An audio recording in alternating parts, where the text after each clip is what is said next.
بسم الله الرحمن الرحيم إني إذا لفي ضلال مبين إني آمنت بربكم فاسمعون.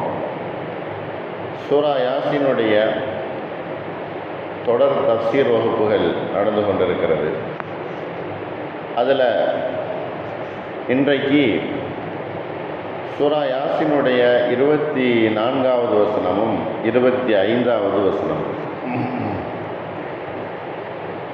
இன்னி இதல் லஃபி வலாலிம் முபீன், நிச்சயமாக நான் அவ்வாறு சிலை வணக்கம் புரியக்கூடியவனாக இருந்தால் அல்லாஹுவை விட்டுவிட்டு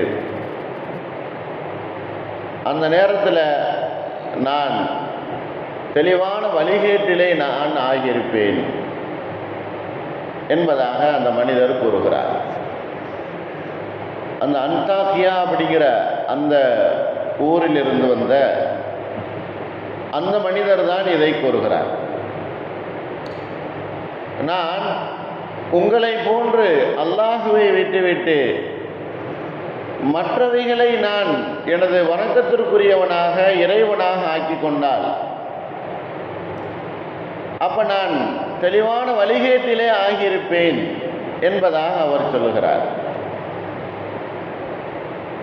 இன்னி ஆமன்து பிரப்பிக்கும் ஃபஸ்மாவும், நிச்சயமாக நான் உங்களுடைய ரப்பை கொண்டு நான் நம்பிக்கை கொண்டிருக்கிறேன், எனவே என்னுடைய விஷயங்களை நீங்கள் கேட்டுக்கொள்ளுங்கள் என்பதாகவும் சொன்னார். அப்ப இந்த இரு ஆயத்துக்களிலேயும் அவர் சொன்ன விஷயத்தை அல்லாஹ் சொல்லி காட்டுகிறான். அல்லாஹுவை அன்றி வணக்கத்திற்குரிய இறைவனாக வேறொரு பொருளையோ அல்லது வேற மனிதர்களையோ நான் ஆக்கி கொண்டால் தெளிவான வழிகேட்டிலே நான் ஆகியிருப்பேன் அப்படிங்கிறது முதல் ஆயத்தினுடைய கருத்து. இரண்டாவது ஆயத்தினுடைய கருத்து, உங்களுடைய ரப்பை நான் முழுமையாக ஈமான் கொண்டு விட்டேன், நான் சொல்லுவதை கேளுங்கள் என்பதாக இரண்டாவது ஆயத்தினுடைய கருத்து.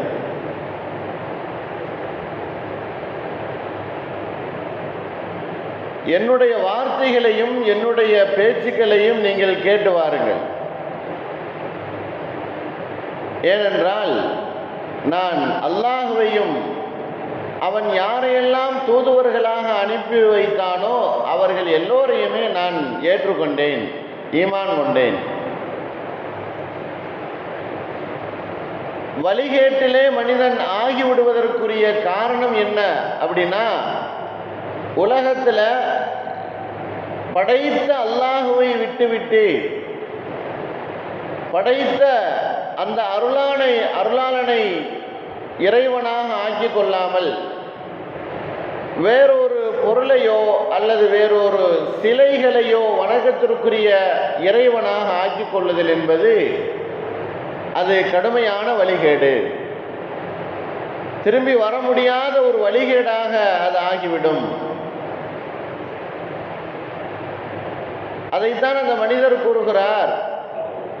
இந்த தூதுவர்களுக்கு முன்னால், இந்த 3 தூதுவர்கள் அல்லாஹ்வுடைய ரசூல்மார்கள் வந்த அவர்களுக்கு முன்னால் நீங்கள் அந்த இறைவனை ஏற்க மறுத்துவிட்டீர்கள், ஆனால் அந்த இறைவனைத்தான் நான் நம்புவேன், அந்த இறைவனுக்குத்தான் நான் வழிபடுவேன்.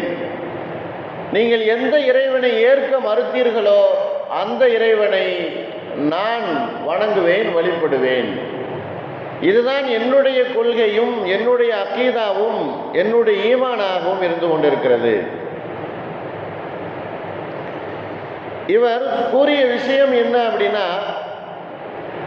வழிகேடாமல் நேரான வழியில ஒரு மனிதன் செல்கிறான் அப்படின்னு சொன்னா அவன் ஈமான்தாரியாக ஈமான் கொண்டவனாக இருப்பான்.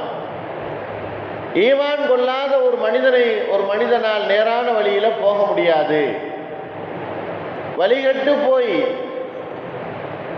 அவனுடைய வாழ்க்கையெல்லாம் வழி தவறி போனதற்கு பின்னால் அல்லாஹ்வுக்கு முன்னால் வந்து நிற்கும் பொழுது அவன் தன்னுடைய வாழ்க்கையை பற்றி அவன் கை செய்தப்படுவான்.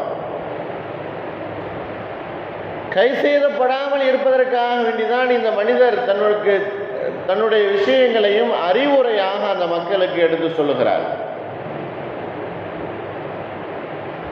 நீங்கள் எந்த இறைவனை ஏற்க மறுத்தீர்களோ அந்த இறைவனை நான் ஏற்றுக்கொள்கிறேன். அந்த மனிதர் ஈமான்ல உறுதியாக இருந்தார், தடம் புரளவில்லை. அந்த ஊர் மக்களுக்கு முன்னாலேயே அவர் ஒரு மனிதராக இருந்து அல்லாஹ்வின் மீது நம்பிக்கை கொண்ட விஷயத்தை உறுதியாக எடுத்து சொன்னார். ஈமானுடைய பலம் என்பது கூட்டத்தை வைத்தல்ல, ஈமானுடைய பலம் என்பது அதனுடைய தக்வாவை பொறுத்து. ஈமானுடைய பலம் என்பது அந்த மனிதரிடத்தில் எவ்வளவு ஆழமாக உறுதியாக இருக்குதோ அதை கொண்டுதான் ஈமானுடைய பலம் என்பது இருக்கும். நிறைய மனிதர்கள் ஈமான்தாரிகள் வெற்றி பெற்று விடுவார்கள் என்பதை காட்டிலும் ஒரே ஒரு மனிதரிடத்தில் ஈமான் உறுதியாக இருந்தது அப்படின்னு சொன்னா நிச்சயமாக அவர் வெற்றி பெறுவார். இன்னொரு கருத்து இந்த ஆயத்துக்கு சொல்லப்படுகிறது. அவர் நபிமார்களை பார்த்து இந்த வார்த்தை சொன்னார், நான் உங்களுடைய இறைவன், உங்களை யார் இறைவன் அனுப்பியிருக்கிறானோ, எந்த இறைவன் உங்களை அனுப்பியிருக்கிறானோ நபியாக, அந்த இறைவனை நான் ஏற்றுக்கொண்டேன். முதல் கருத்து மக்களை பார்த்து சொன்ன கருத்து. இரண்டாவது கருத்து, அந்த ஊருக்கு நபியாக வந்தார்களே அந்த நபிமார்களை பார்த்து அந்த மனிதர் கூறுகிறார், உங்களை யார் நபியாக அனுப்பி வைத்தானோ அந்த அல்லாஹுவை நான் ஈமான் கொண்டிருக்கிறேன். எனக்கு நீங்கள் சாட்சியாக இருங்கள், நான் சொல்லக்கூடிய விஷயத்திற்கு நீங்கள் சாட்சியாக இருங்கள் என்பதாகவும் கூறினார். என்பதாக இரு வகையான கருத்துக்கள் இதுக்கு இருக்கு. அந்த ஊரினுடைய கடற்கோடியிலிருந்து வந்த அந்த மனிதர் இந்த மக்களுக்கு இந்த விஷயத்தை சொல்லுகிறார். ஒன்று, நான் அல்லாஹுவை ஏற்றுக்கொண்டு விட்டேன், நேரான வழியிலே நான் இருந்து கொண்டேன். இரண்டாவது, அதற்கு நீங்கள் சாட்சியாக இருங்கள்.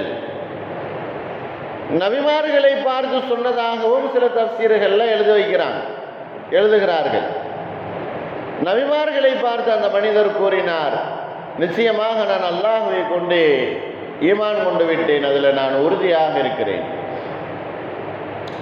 அந்த மனிதருடைய இறுதி நிலைமை என்னவாக ஆனது, அந்த மனிதர் என்ன செய்யப்பட்டார் என்று பார்க்கும் பொழுது வரலாற்றிலே எழுதுகிறார்கள். இப்னு அப்பாஸ் ரலியல்லாஹு அன்ஹு அவர்கள் இதற்கு விளக்கம் சொல்லுகிறார்கள். அவர்கள் சொன்ன விஷயத்தை இப்னு கசீர்ல பதிவு செய்யப்பட்டிருக்கிறது. இந்த மாதிரி விஷயங்களை அந்த மக்களிடத்தில் அந்த மனிதர் எடுத்துரைத்த அந்த சமயத்தில் எல்லோரும் ஒன்று கூடி அவரை தாக்கி அவரை கொலை செய்து விட்டார்கள். அந்த ஊரினுடைய கடைசியிலிருந்து வந்த அந்த மனிதரை கற்களால் எறிந்தும் அந்த சமூகத்தினர்கள் அந்த மனிதரை கொலை செய்து விட்டார்.